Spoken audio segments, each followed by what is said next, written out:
I call the Honourable Minister. Thank you so much, Deputy Speaker, and I too rise to speak on these really important nature-positive bills. And the fact is, the Labor Party is committed to a nature-positive Australia. It is something we believe in very much, and we believe in it because our livelihoods, our economy, indeed all our well-being depends on the health of our natural world. And we all want a country in which nature is being repaired and is regenerating rather than continuing to decline, and we have to address that, and we're doing that. We also want to ensure compliance with environmental laws. And I would like to commend the Minister for the Environment and the work that has been done on these bills and across the range of different projects since we have been in government. We are a very proactive government when it comes to protecting our environment. Because, of course, the Albanese Labor government went to the election promising a strong national independent environment protection agency to be a tough cop on the beat, and we are delivering upon that. Now, of course, this all comes after a wasted decade under the Liberals and Nationals. But in contrast, Labor is getting on with the job of what needs to be done for the environmental repair, and we're delivering more than ever on programs, projects, policies and actions to create a nature-positive Australia.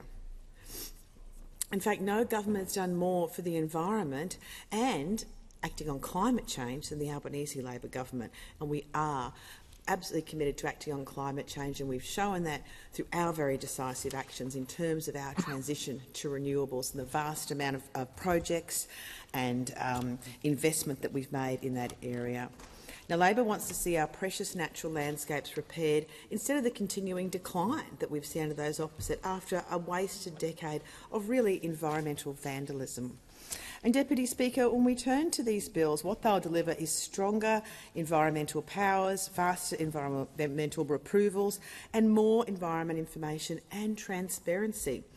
In essence, the key changes are within these bills Australia's first national independent Environment Protection Agency with strong new powers and penalties to better protect nature, more accountability and transparency with a new body called Environment Information Australia, which will give businesses easier access to the latest environmental data, release daily environment reports every 2 years and report on progress on national environmental goals.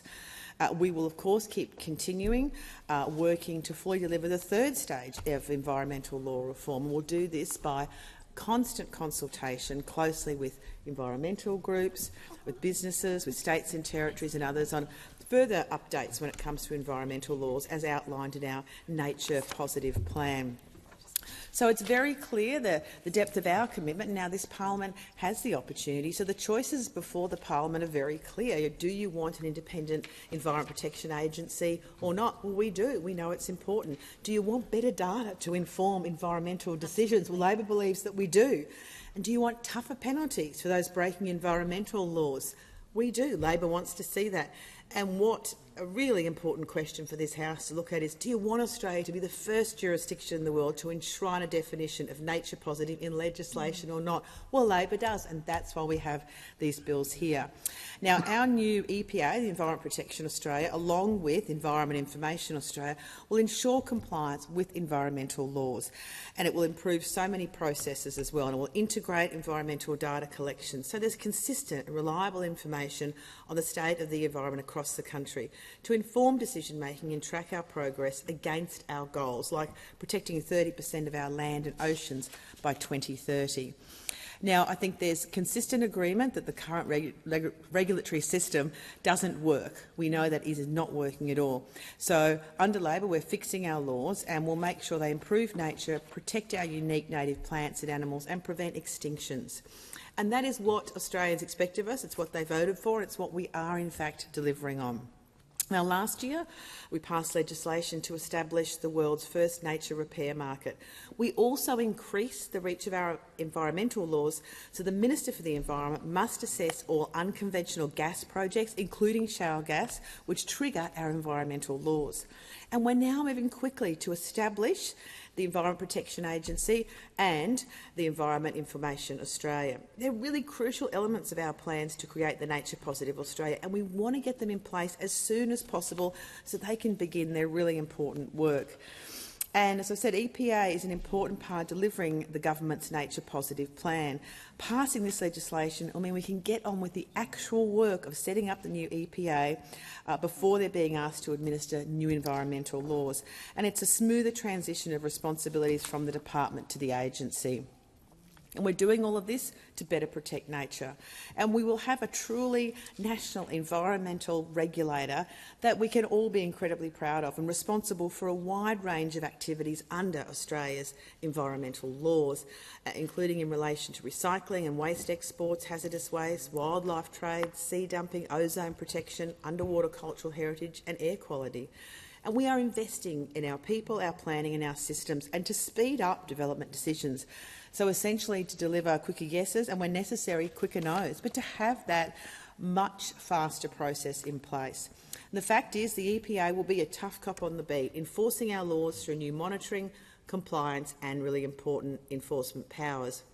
Now, of course, we did have the Samuel review, and we know what that found, that the regulator was not fulfilling their necessary function in terms of the monitoring of our environmental laws. And Professor Samuel also found that serious enforcement actions are rarely used and that penalties need to be much, much stronger. Again, it showed us that the current system is just not working. And our bills respond to those findings of the Samuel review. As I said, Stage 3 will continue our broader efforts to halt and reverse environmental decline and, of course, to protect nature. That is our objective. Deputy Speaker, as I said, these bills also set up the Head of Environment Information Australia, an independent position with a legislative mandate to provide environmental data and information to the EPA. And it's so important to have this independent position to transparently report on different changes in the environment. So both of these are major initiatives that we do absolutely need to see in place. Now, Deputy Speaker, as I've outlined already, the Albanese government is doing more than ever to protect our environment, to act on climate change. We just know how important it is to have a whole range of programs, policies, actions and reforms all in place to do that.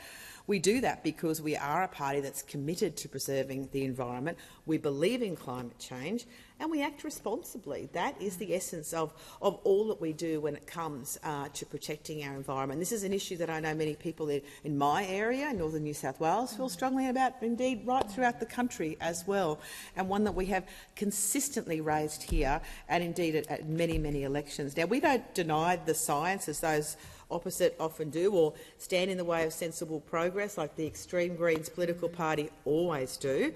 And we've seen many occasions, particularly of late, the opposition and the Greens, so the extreme Greens political party, are all about the headlines. That's all they're about, the headlines, not actually about the hard work of reform and implementing sensible and effective changes that actually protect our environment, and also in terms of securing our future energy sources. So, it's so important that we transition to renewable energy at the same time keeping the lights on. We have to do that sensibly, and we are doing that, absolutely.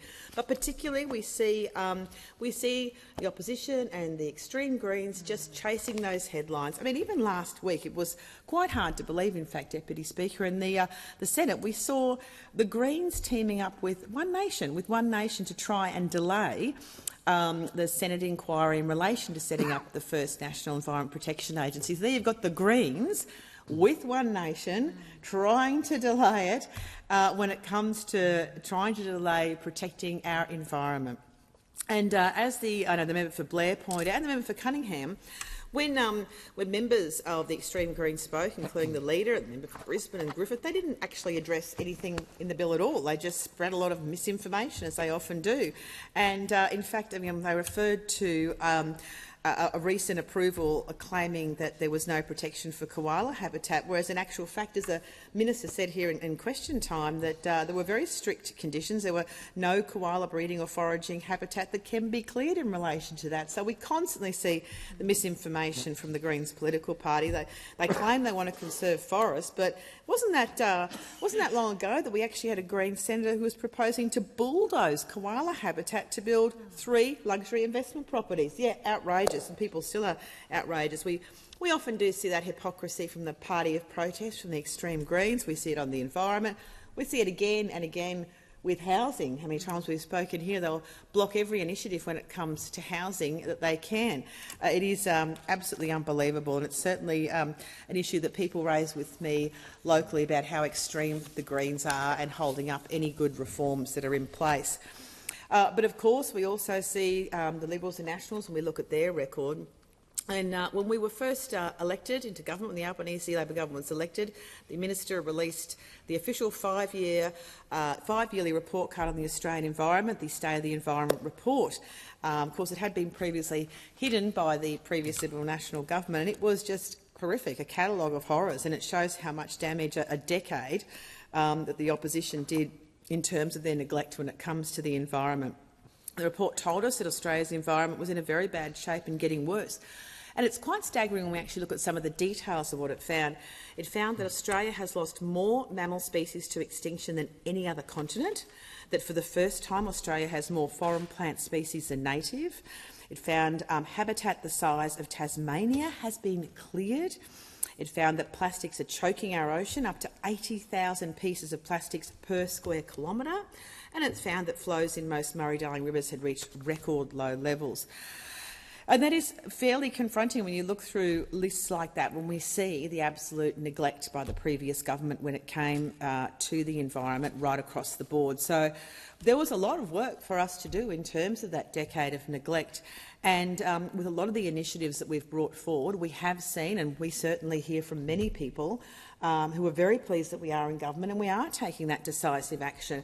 But also we hear from other experts. In fact, Professor Graham Samuel said the government and the minister are doing everything exactly as they should be, and I don't underestimate the complexity of what has to be done. We look at ACF. They said they welcome the government's announcement that it will set up an agency to enforce environmental laws, something previous governments had failed to do. And the Australian Marine Conservation Society saying these new institutions are essential and welcome.